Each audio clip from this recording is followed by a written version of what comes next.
Halo Nana, berjumpa lagi dengan Mr. Yanto di sini.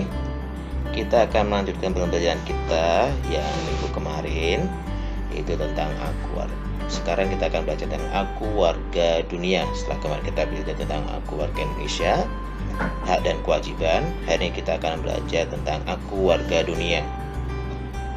Nah, yang sudah pernah kalian ketahui adalah manusia adalah makhluk sosial. Jadi, menjadikan warga dunia berarti menyadari akan keadaan dan perannya bahwa orang bertempat tinggal di bumi dalam bekerja sama dengan orang. Seluruh dunia harus saling mempengaruhi satu dengan yang lainnya. Dan ingat, makhluk sosial adalah manusia tidak bisa hidup sendiri tanpa bantuan orang lain.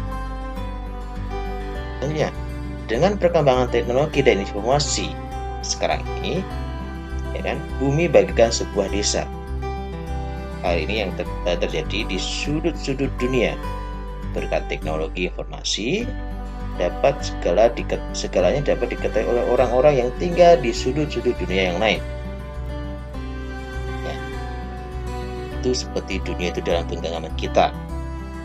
Ya, sekarang ini hampir tidak ada satu negara pun dapat lepas dari hubungan dan pengaruh negara-negara yang lain. Misalnya kerusakan lingkungan di suatu bagian bumi, misalnya kutub utara, akan berpengaruh terhadap iklim di seluruh dunia. Kan? Karena semuanya saling keterkaitan.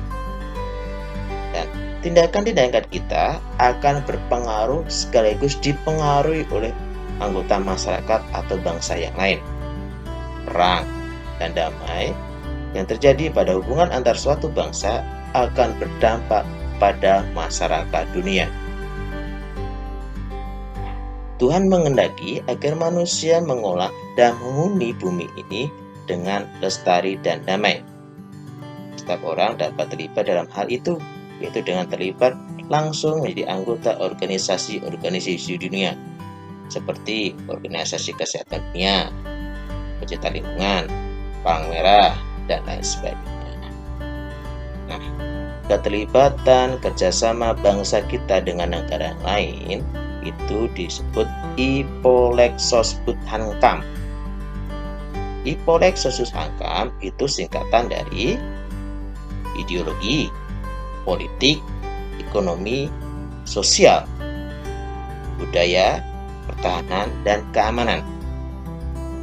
Coba kalian perhatikan logo ini. Ini logo apa?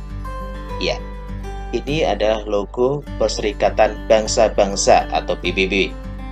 Ya, Perserikatan Bangsa-Bangsa dibentuk untuk saling membantu mengatasi masalah bangsa-bangsa dunia di dunia, juga mengatasi masalah bersama. Sebagaimana masyarakat Asia Tenggara dan perhimpunan bangsa-bangsa yang lain, setiap warga dunia juga perlu bekerja sama untuk mengatasi persoalan yang ada. Nah, apakah ini? Iya, ini adalah logo ASEAN. Bangsa-bangsa di Asia Tenggara dihimpun dalam bentuk ASEAN. Ya, perhimpunan bangsa-bangsa Asia Tenggara dalam bahasa Inggris disebut ASEAN, merupakan sebuah organisasi geopolitik dan ekonomi dari negara-negara di wilayah Asia Tenggara. Organisasi ini didirikan di Bangkok, Thailand pada tanggal 8 Agustus 1967.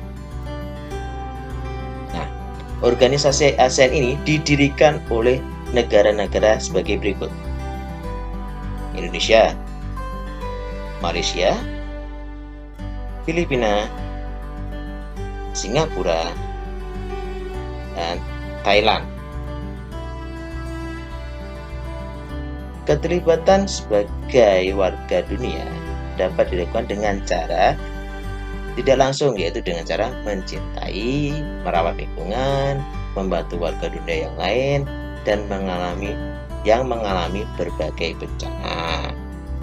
Itu salah satu keterlibatan secara tidak langsung, ya, dengan merawat bumi kita. Nah, dengan mencintai dan merawat lingkungan, kita sudah mencintai dan merawat bumi.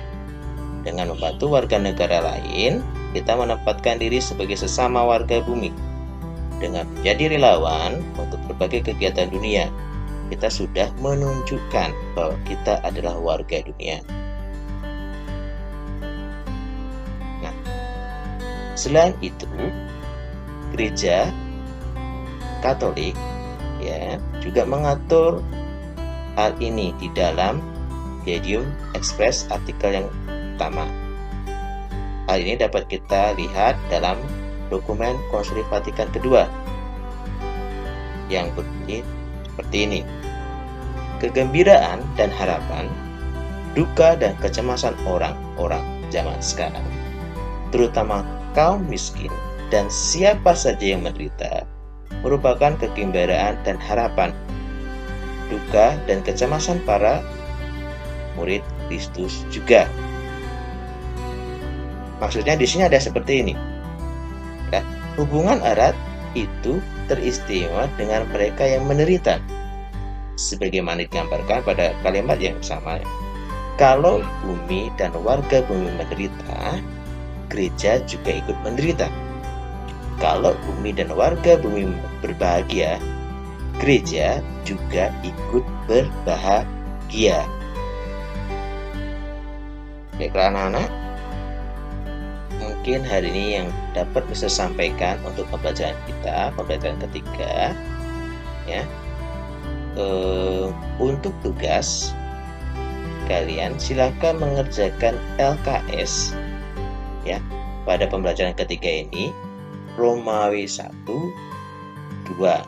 Dan ingat, cukup kirimkan tugas via foto saja, tidak perlu dikumpulkan di paroki. Ya, terima kasih anak-anak. Sampai jumpa pada pembelajaran selanjutnya. Terima kasih. Tetap jaga kesehatan.